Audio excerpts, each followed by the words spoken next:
Hello, everyone. Welcome back to Josh Impact Insights, your weekly talk show about causes and effects.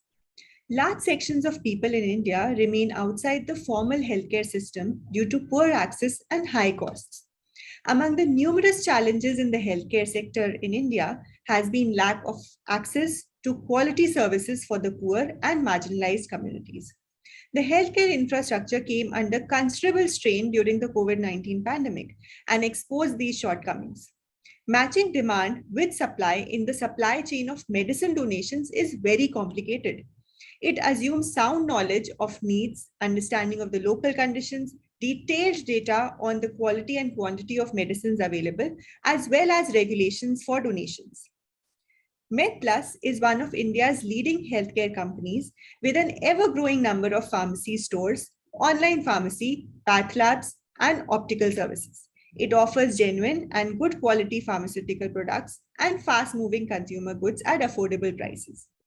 Very recently, in December 2021, MedPlus made a public issue of 1,640 crores and got listed on BSE and NSE. Today, we have with us Mr. Parag Jain, who successfully led the IPO as Company Secretary and Chief Compliance Officer of MedPlus. He has over 13 years of experience in handling IPOs, secretarial, legal, and compliance activities. He also has prior experience of working for companies across diversified sectors like pharma, retail, e-commerce, railways, power and infrastructure, etc. Today, Mr. Parag will talk about what kind of changes are introduced in the CSR policy of a company post IPO and how it changes the mindset of the employees as well as the company.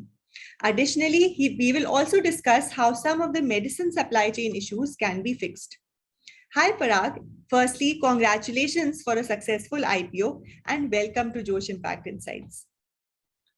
Thank you very much, Tavishi, for inviting me to this community discussion. I'm most privileged to have this discussion with you on the CSR related activities. So let me introduce to the company. MedPlus Health Services is in the retail pharmacy chain, having 2,500 plus stores across India, having a 2 lakh customers, addressing 2 lakh customers daily, and it is spread across 7 states with a turnover of 3,500 crores. Recently, it went for an IPO of the IPO with the Bombay Stock Exchange and National Stock Exchange. And being in the retail pharmacy chain, you can understand how much importance to the healthcare industry we provide by providing genuine medicines at a discounted price and providing access to our medicines to the consumers at large. And we also have our online platform called medplusmart.com, where we are also giving online door-to-door delivery of medicines. The committed time we are trying for is 2 hours delivery from the ordering of the medicines. And with the corona pandemic, it is more important for us to have this CSR activity and have this businesses running in a smooth and operational manner. Absolutely, Parag. And truly, a lot of help and support were provided during the pandemic. But talking about CSR specifically, I wanted to ask you that with the recent IPO, there must have been many changes in the company. How did your CSR policy and implementation change? Post 2014, with the advent of new companies like 2013, which mandated the CSR spending and also to report, slowly we realized the importance of CSR. In earlier years, we used to only contribute to the PM National Care Fund. And slowly, when we came across various projects by the NGOs and we've been approached by the NGOs, then we started interacting with them. Then we have exposed ourselves or explored how the NGO works, how in-depth study they do while providing the CSR activities.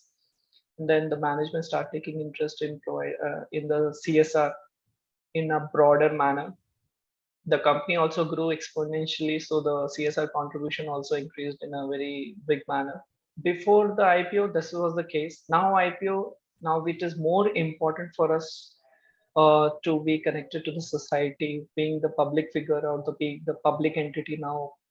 it is more important for us to provide to the social cost of the public.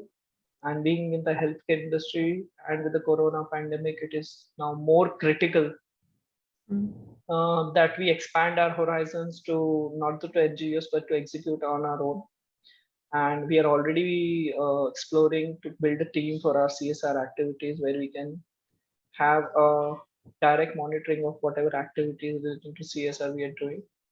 And the mindset also has changed, because earlier we look CSR just as a matter of compliances, but as we grew and as we got more mature in this subject, we realized how important it is and how much more contribution we require to do for the CSR activities. Our major focus is on providing education and educational logistics to the poor or unprivileged class, and to provide food for the poor and unprivileged class. We always go with the long-term projects.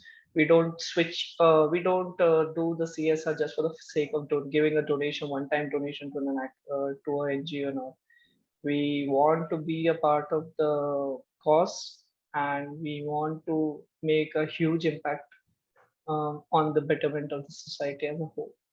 Like you mentioned, as a healthcare pharmacy chain, you have a big responsibility. So, what special initiatives were taken by the company, especially during COVID time?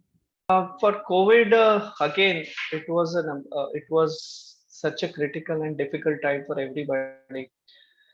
Special COVID initiatives which we have taken is providing the free vaccinations to the poor and unprivileged guys. We also provide free kits, COVID kits to the most of the lot of people in the various states.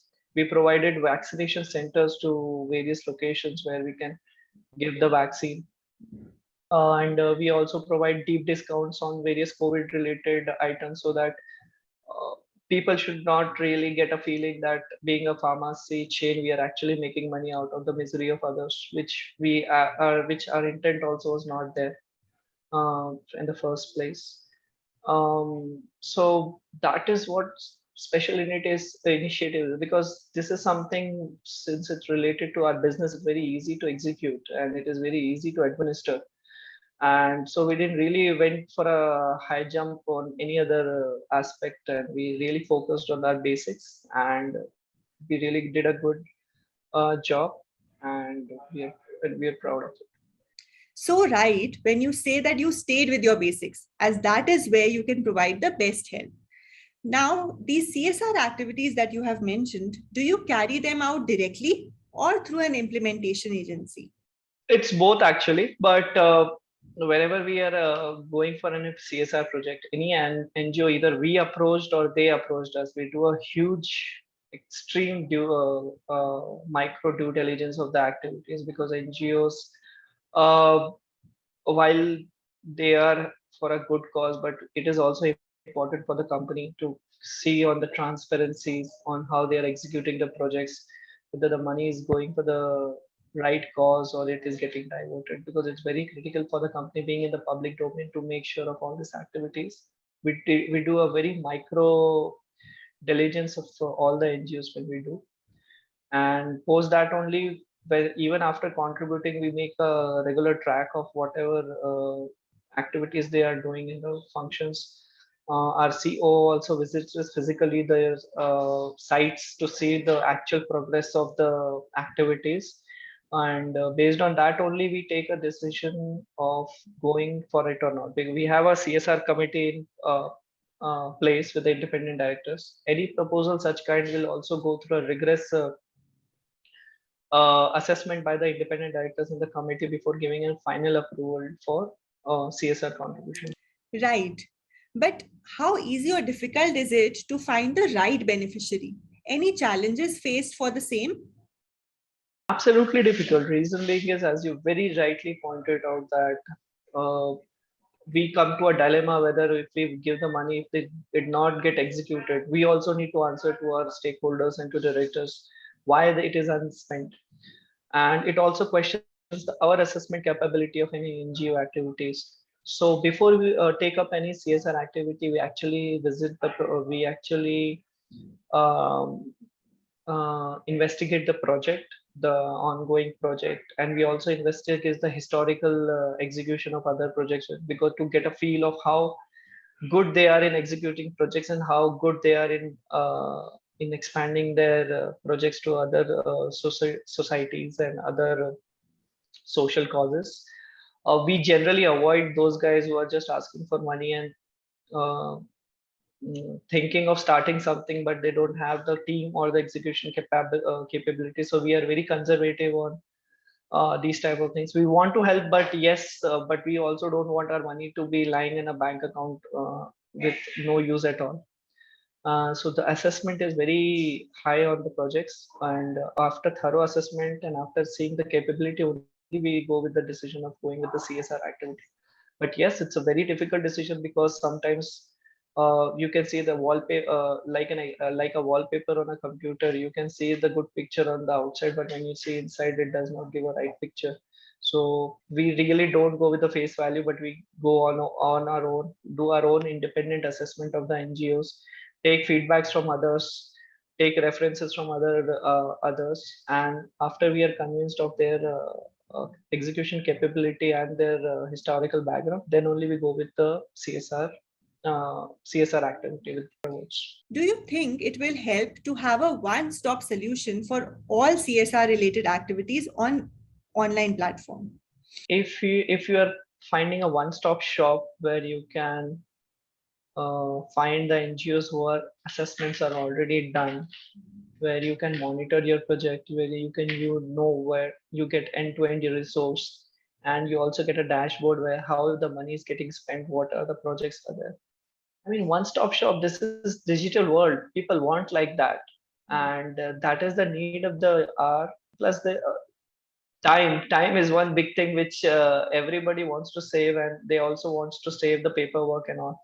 So one-stop shop always preferable, because first it digitizes everything. Second, it is giving a comfort of all the things are in place, and third is reporting. Now with the public listed company, all the stakeholders wants to know the granular details of the project and what spendings and how spendings are happening. It adds a lot of value, and it also adds a lot of comfort to the board members and to the company secretary when he approaches with the project report to the stakeholders that this is how the money was spent. So it's absolute. I mean, must have thing. That's true. It will solve a lot of problems and save time as well. Now, there is another challenge faced by the sector. As you know, in the social sector, medicine space is a huge but scattered market. Any suggestions to fix the supply chain issues? Now with the new roads and all, improving the logistics again is a very subjective thing, because if you are discussing on the city or near city areas is one part, and if you are looking at the jungles of Karnataka or jungles of other places is different. Nowadays, accessibility to various products have been improved a lot, and with the medicine being the very critical thing, that also have uh, added to the logistics. If you take MedPlus, we have dedicated warehouses in every states, and with the improvement in the logistics, now it is not that difficult to source the medicines, source the required medicines anywhere from the India. And we hold one of the biggest inventories of pharmaceutical and non-pharmaceutical products, and so medicine and so I don't really we really don't see a challenge there. And we also are learning, educating ourselves, improving scientifically, do our trend analysis on what kind of medicines are what kind of medicines requirement from the general public. And so we do this trend analysis, and accordingly source our medicines and do the inventory management. Thank you so much, Parag, for your time and for these valuable insights. All the very best to MedPlus, and let's hope to see a great future in the medicine donation space. Thank you very much, Tavishi. It was an awesome interaction with you, and we are really looking forward to have one more interaction on this CSR activities.